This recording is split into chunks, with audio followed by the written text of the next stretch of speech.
We're 5 days away from WrestleMania 26. Skirmoxie with you.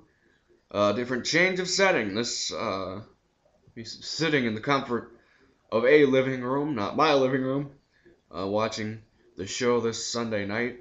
But for the time being, this is day number 23 in our continuing series of moments that define WrestleMania. We fast forward 1 year, the era of the show being very prevalent at WrestleMania 23, Sunday, April 1st, 2007. As you look at the my plush bear modeling the WrestleMania 23 jersey, since I didn't have one of my own. I said the era of the show, as I coined yesterday, really taking off. 80,000 fans showing up in Ford Field, more than the attendance of Super Bowl 40. Though I don't really like to believe the attendance statistics whatsoever in comparison to football. But I did not, aside from Money in the Bank, which was my favorite match on the card, not a highly recommendable WrestleMania. It did have its moments, of course. The Great Khali getting slammed by Kane, almost a echoing of Hulk slamming Andre from 20 years earlier. All Grown Up was the tagline of this WrestleMania. A lot of moments trying to be reminiscent of that particular event in the Silverdome in 1987. Aretha Franklin returning to sing America the Beautiful. They played the introduction of her from WrestleMania 3 instead of having the younger McMahon, Shane McMahon, introduce her in the ring. But nonetheless, Aretha Franklin returning, Khali slamming Kane, Ricky the Dragon Steamboat showing up. In my number 3 moment, which I'll talk about a little bit later on, again, my favorite match was Money in the Bank. Outstanding, solid opener to the event. Jeff Hardy, leg-dropping Edge, ending his WrestleMania undefeated streak, contrary to popular belief within WWE storylines. Breaking a ladder, breaking Edge in half, and Jeff Hardy breaking himself. Hornswoggle, whatever you want to call it, Kenton bomb with Hornswoggle on Mr. Kennedy's head. Kennedy ending up winning Money in the Bank. CM Punk so close by a couple fingertips, almost won Kennedy, knocking him off. And the funny promo afterwards by Kennedy, as I understand it, nice guys, they always finish dead last. Dead last. So thank God I'm not a nice guy. And then, again, just a solid opener. And JBL's commentary, with King Booker up on top of the ladder, almost grabbing the briefcase, and Matt Hardy about to give a twist of fate to Sharmell. Damn it to hell! Booker, grab the briefcase, I've left plenty of women. Just little moments like that. JBL obviously funny on the commentary, you have to admit. Even if he wasn't the wrestling god, even if we hated him, just incredible. Showcase. Top 3 moments of this WrestleMania. Again, and this WrestleMania, $25 million boosted into the economy in Detroit. So WWE, obviously a money maker for whomever hosts WrestleMania. And Phoenix, Glendale, Arizona, definitely no different. Should be no different this year. Also, this WrestleMania, the highest buy rate, 1.2 million buys. At WrestleMania 23, again, the highest buy rate on pay-per-view in WrestleMania history. Now to the top 3 moments.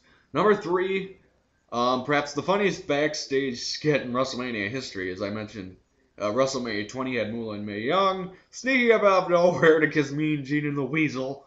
But legends, for the most part, showing up in the dance party in the backstage area at Ford Field in Detroit. Eugene trying to be consoled by Crime Time. Eugene getting his head shaved on Raw earlier. So Extreme Expose doing their dancing. And then Eugene, shocked and surprised, instead takes the old women. Moolah and Mae Young wearing eerie, disgusting outfits for their age.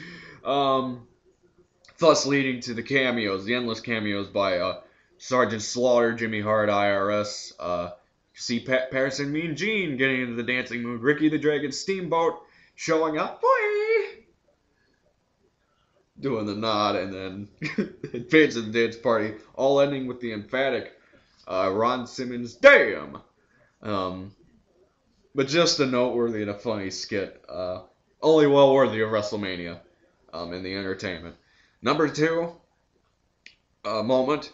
The Undertaker, who had not won a world championship in WWE in 5 years, and also having not won a world title at WrestleMania in 10 years, not since WrestleMania XIII when he defeated Psycho Sid for the WWE Championship, winning the Royal Rumble match in 2007, the first man to enter number 30 and win the Royal Rumble match, comes to WrestleMania, fights the Animal Batista in a match that The Undertaker heavily favored in the crowd in Detroit.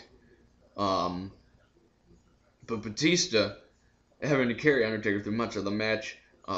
It had its bright spots. The Undertaker plunging over the top rope as he usually does. Batista power slamming Undertaker through an announce table. But in the end, the Undertaker, the streak continues, 15-0, defeating Batista with the Tombstone, the World Heavyweight Championship. His, for a short time, Edge cashing in what was Kennedy's Money in the Bank later, a couple months later in the year, and taking the World Heavyweight Championship. But the Undertaker celebrating win 15 in his illustrious WrestleMania streak. Number 1 moment out of this WrestleMania, not an entertaining match, but Vince McMahon going bald. The Battle of the Billionaires, Donald Trump versus Vince McMahon. Those two did not duke it out themselves. Donald Trump bringing in the ECW champ Bobby Lashley. And Vince McMahon bringing in the Intercontinental Champion Umaga. Shane McMahon getting involved. Stone Cold Steve Austin, the referee, getting knocked out. But obviously, the result, I guess, quite predictable. Vince McMahon getting his head shaved in front of 80,000 people in Detroit 20 years later, after he had a well-groomed toupee, hairdo, whatever you want to call it, on top of McMahon's head. Getting it shaved off 20 years later at WrestleMania. And one more noteworthy moment, not the number 1 moment, but a noteworthy moment, Joey Styles referring to in the new ECW, the ECW that was brought in as his 3rd brand in WWE, not successful, obviously, but Joey Styles calling WrestleMania 23 the high mark for the new ECW because of the involvement of the ECW originals against the new breed in a not so passable tag team match. Would have been better if it was Extreme Rules. The ECW originals picking up the win against the new breed, but be that as it may. That's it for a review of WrestleMania 23. Tomorrow we talk about WrestleMania 24. Heading down south to Orlando, Florida. Get 2 more WrestleManias on this countdown before our pregame and prediction special on Friday. So Scare Moxley saying, until tomorrow, that's it. See you tomorrow.